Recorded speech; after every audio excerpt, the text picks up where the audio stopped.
आखिर माँ यशोदा ने कौन सा पुण्य किया कि कृष्ण उनके पुत्र बन गए। भाई कृष्ण जैसा बेटा पाने को यशोदा माँ ने कोई तो पुण्य किया होगा।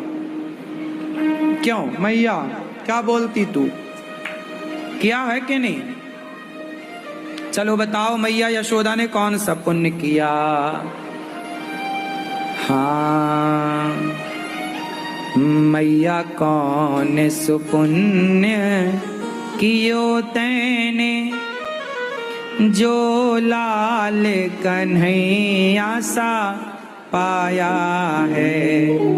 मैया कौन सुपुण्य कियो तैने, जो लाल कन्हैया सा पाया है।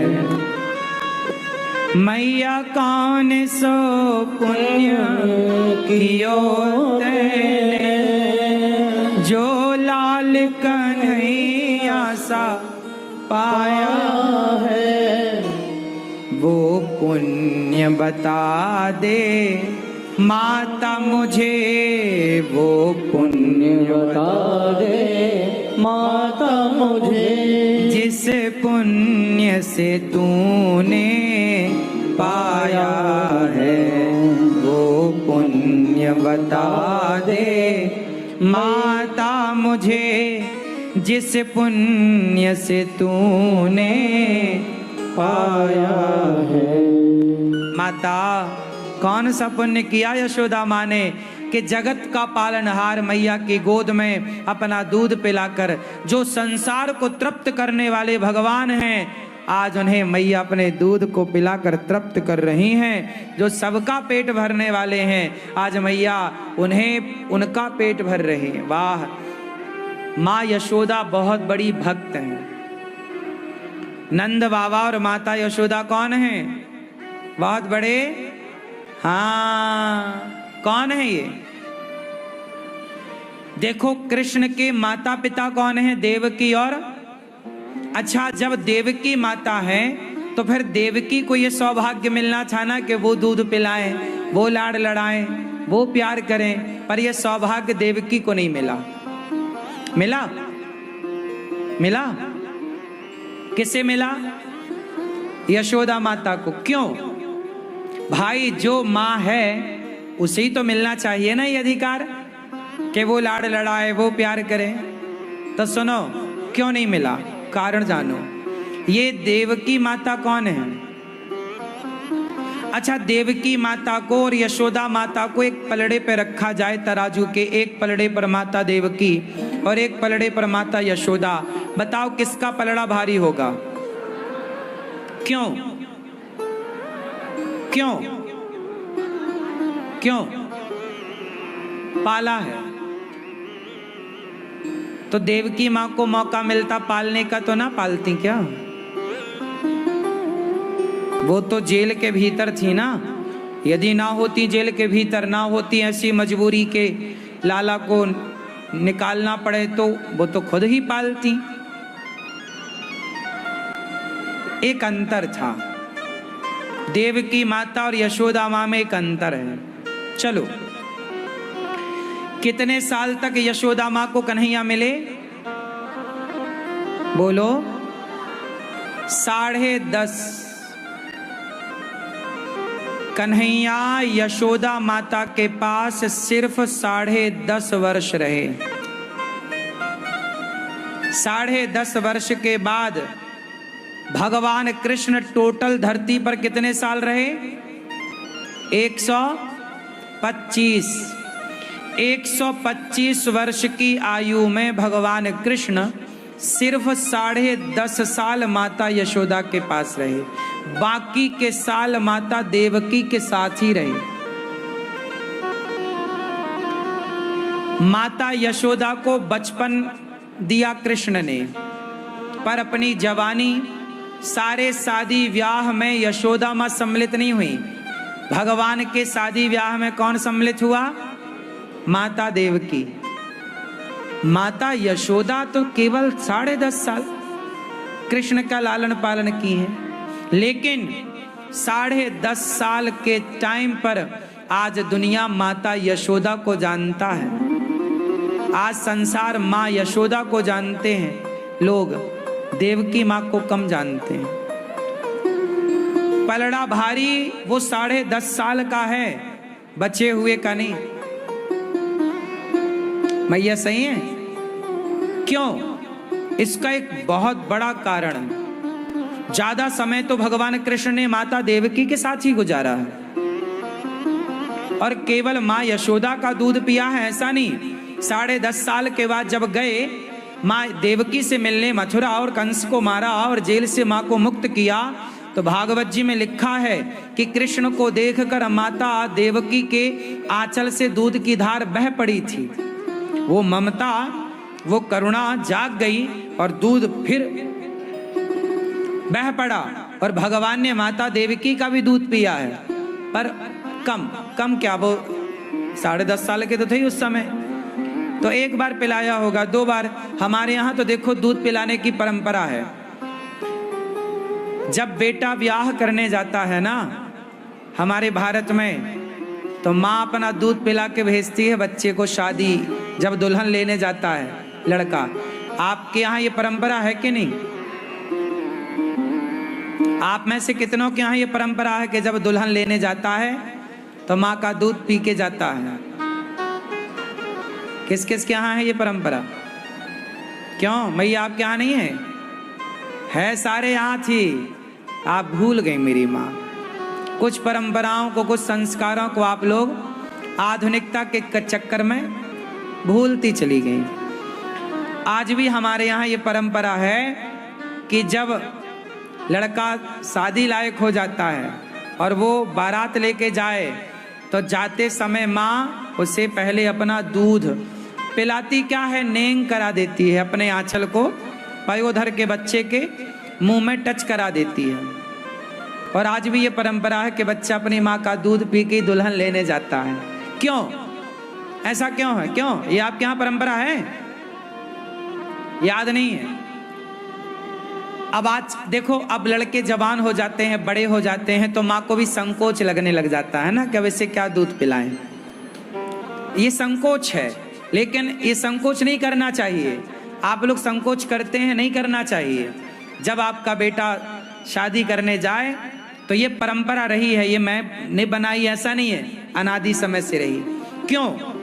ये परंपरा के पीछे का बहुत बड़ा कारण है। कारण ये है कि माँ अपने बच्चे को दूध पिलाकर ये कहती है कि बेटा देख, तू इतना बड़ा हो गया है कि तू विवाह करने जा रहा है, दुल्हन लेने जा रहा है, कल तेरी दुल्हन होगी, तेरे भी अपने बच्चे होंगे, तो भी एक जिम्मेदार पिता बनेगा, जिम्मेदार पति बनेगा। लेकिन बेटा देख, तू कितना भी बड़ा हो जाए, लेकिन देख अभी भी तू मेरे आंचल से लगा है, तो मेरे लिए तो सदा मेरा बच्चा ही रहेगा। तो अपनी इस बूढ़ी माँ को और इस दूध के कर्ज को भूला मत देना। अपनी पत्नी के और अपने परिवार के चक्कर में मैं भी तेरी माँ हूँ, इस बूढ़ी माँ को भुला ना देना। इसलिए दूध पिलाकर याद दिलाती है कि बेटा तू बड़ा हो गया सबके लिए, पर मेरे लिए तो तू छोटा ही है। मेरे लिए तो तू दूध पीता ही है, कितना भी बड़ा बच्चा हो जाए, माँ के लिए तो दूध ही पीता है वो अभी भी। हाँ या ना? बोलो हाँ। आप लोग कितने साल तक अपनी माँ का दूध पिए? अच्छा बताओ, क्यों तुम कितने साल अपनी माँ का दूध पिए हो? नहीं पता? आप बताओ। याद नहीं है? आप बताओ भाई, आप बताओ, माँ से पूछ के बताओ। हैं? 2.5 क्यों? आप चश्मा वाले भैया, आपको याद है आपने माँ का दूध कितने साल तक पिया है? बोलो, कितने साल तक? 4 साल तक। आप बताओ। हैं? 22 साल? अरे तुम ज्यादा ही बोल गए। हाँ, 22 साल में शादी हुई होगी तब, है ना? अच्छा, दूध पी के गए थे माँ का दुल्हन लेने, ठीक है, 22 साल के थे, हाँ तब ठीक है। ये 22 साल के थे जब दुल्हन लेने गए थे, तो वो परंपरा निभा के गए थे, दूध पी के गए थे माँ का। सही है। क्यों लाल वाले भैया, आप कितने साल तक दूध पिए अपनी माँ का? हैं? 6 साल, ये बढ़िया है। आप बताओ? 4, आप बताओ? 3। अब मैं अपनी बताऊं? मुझे याद है, सोचो याद है, आप लोग पता नहीं कहां से भुलक्कड़ हैं।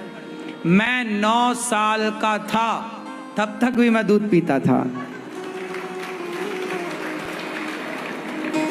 सही, मैं 9 साल तक अपनी माँ का दूध पिया हूं, इसलिए तो माँ का दूध पिया हूं मैं। लोग नहीं कहते माँ का दूध पिया हो तो आजा, मैं आ गया। मैंने सबसे ज्यादा पिया है, इसलिए माँ का दूध सबसे ज्यादा पिया है, इसलिए मेरे ऊपर माँ की कृपा सबसे ज्यादा है।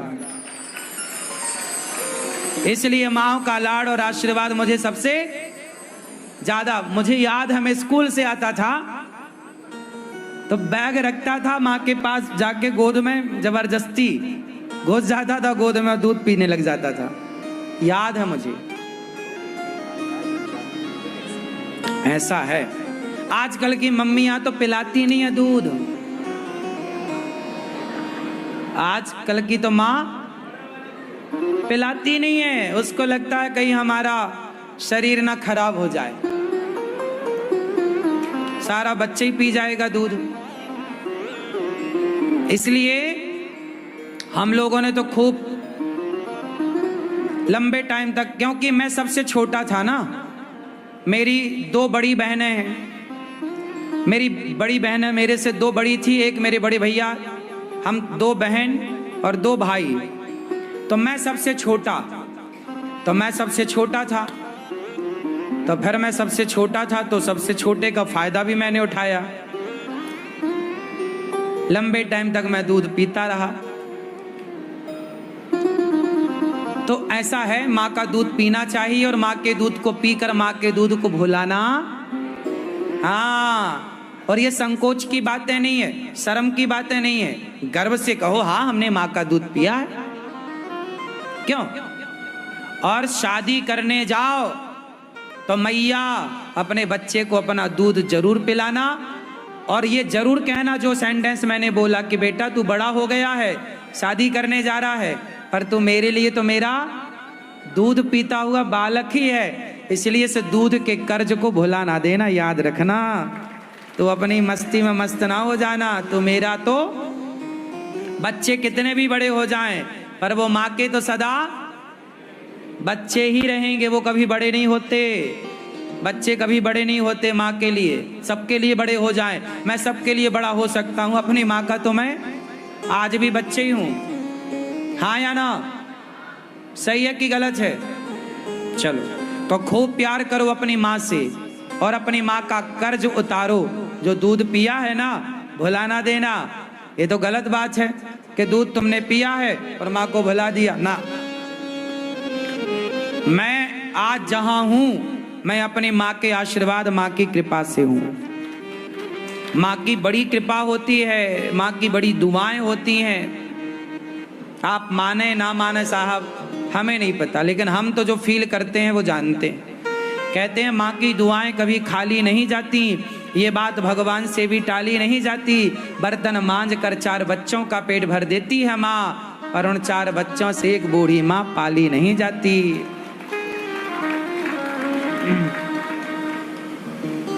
ऐसी होती है माँ।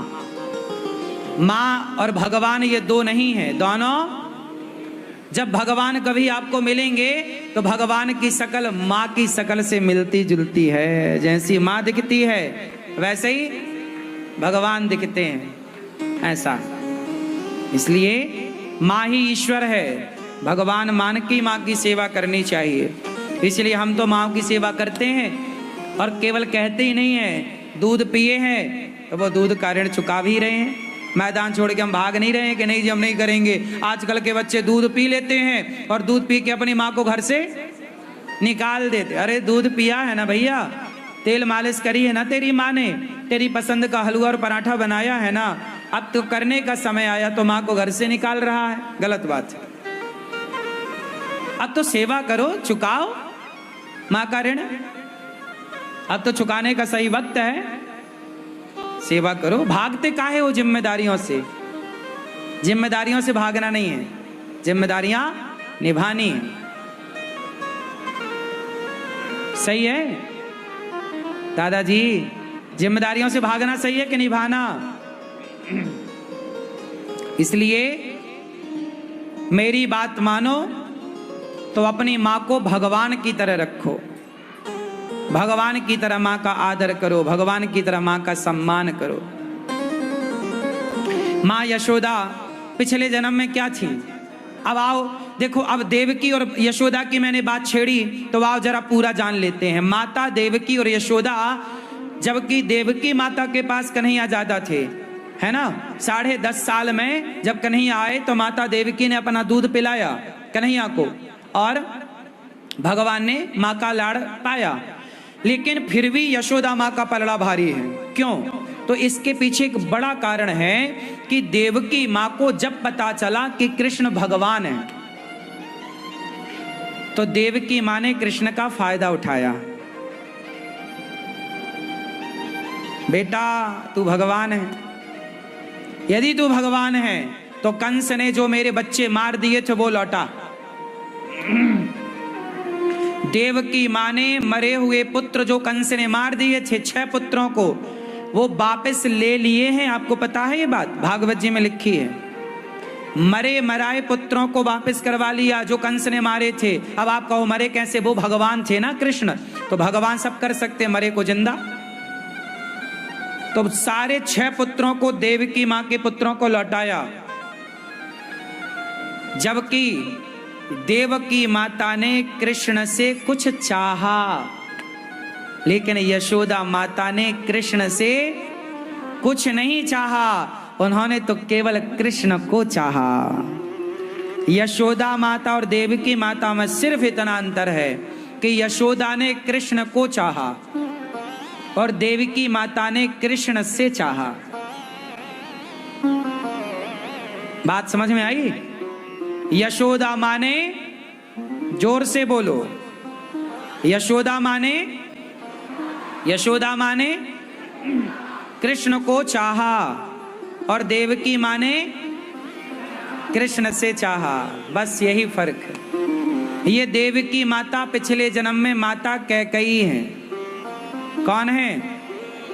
जब राम वनवास में थे तो चित्रकूट आई कैकेयी माता, बोली राम मुझे माफ कर दो, मैंने वनवास भेज दिया, क्षमा। राम जी ने गले लगाया, माँ ऐसा क्यों कहती हो, आप तो हमारी माँ हो, क्षमा मत मांगो। तुम यदि क्षमा कर दियो हो तो बताओ। हाँ माँ, मैं, आपने कोई अपराध ही नहीं किया, यदि आपने मुझे क्षमा किया है तो एक वचन दो। क्या?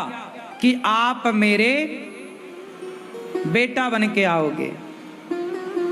तब भगवान कृष्ण बोले, माँ मैं आपका बेटा तो बन जाऊंगा, पर मैं दूध तो माता यशोदा का ही पीऊंगा। इसलिए राम ही कृष्ण बने और कैकेयी ही देवकी माता बनी। और यशोदा ने कौन सा पुण्य किया कि कृष्ण ने उनका दूध पिया, उनको ज्यादा बचपन दिया और माँ यशोदा को ज्यादा समय मिला। क्यों?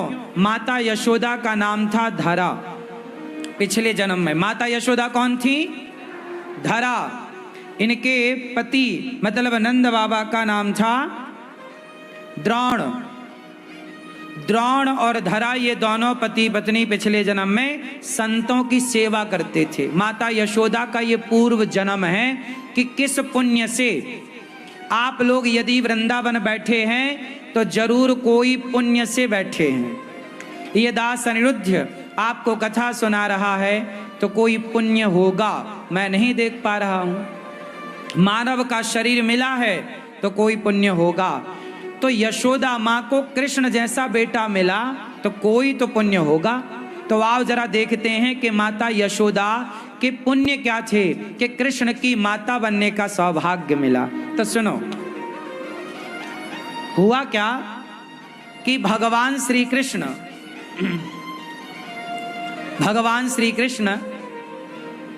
की माता यशोदा पिछले जन्म में नाम था धरा। धरा क्या नाम था? माता धरा। ये संतों की सेवा करती थी। सेवा क्या करती थी? क्या करती थी? हाँ, इसलिए ये दास अनिरुद्ध वीणा नकलची है। हम क्या करते हैं? नकल। किसकी? हमें लगा कि यदि माता यशोदा ने सेवा करके कृष्ण को पाया है तो जिस रास्ते से यशोदा माँ को कन्हैया मिले, हमें भी उसी रास्ते से कन्हैया मिलेंगे। द्वार पर कोई आता माता धरा के द्वार पर भोजन, और भोजन के लिए पैसा कहाँ से आता? यशोदा माता जंगल की लकड़ियां बेचती।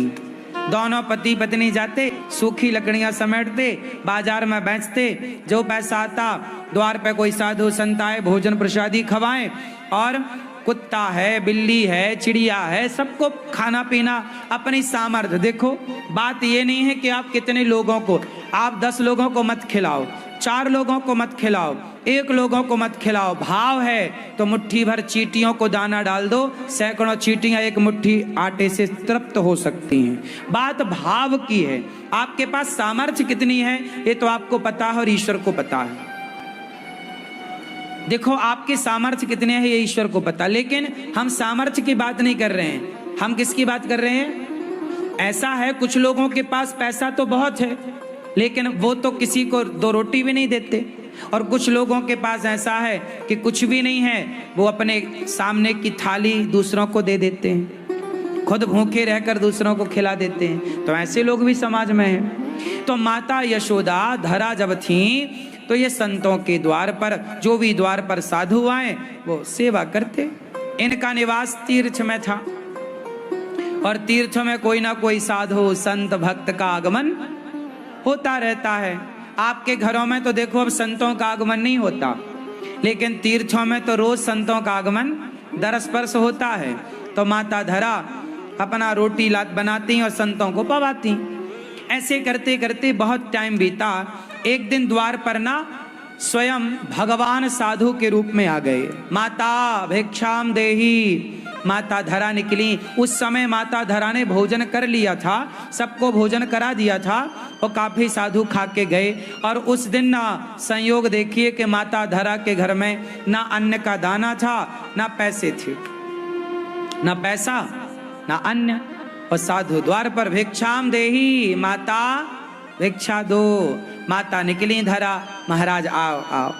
अब कैसे मना कर दें कि घर पर नहीं है? नहीं, आओ महाराज जी। बिठाया, संतों को बिठाया।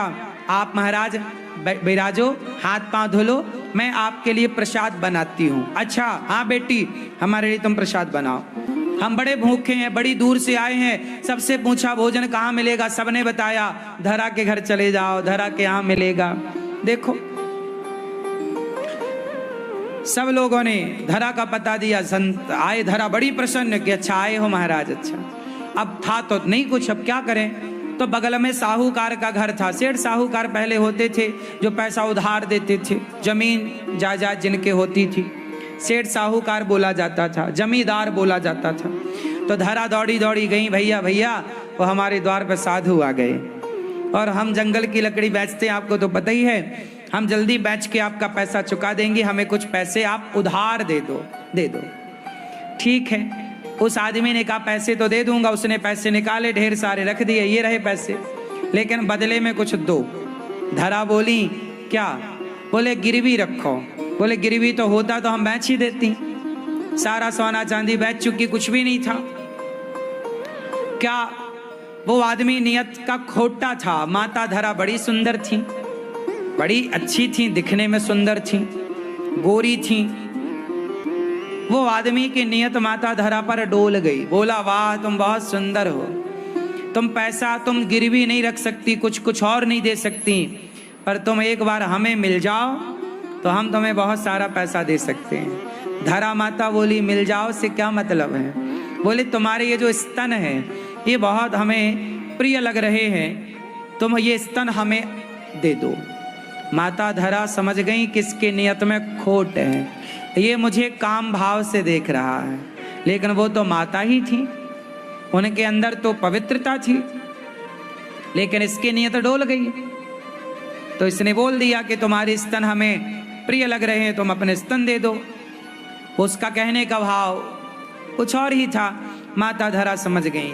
फिर बोला माता ने, अच्छा माता धरा के पास कोई ऑप्शन भी नहीं था, जाए तो जाए कहाँ। तो माता धरा ने कहा, यदि मैं अपने स्तन तुझे देती हूँ तो तू मुझे पैसा देगा? उसने पहले ही रख दिया, ये रहे पैसे, जितने चाहिए तुम ले जाना, लेकिन तुम एक बार हमें मिल जाओ।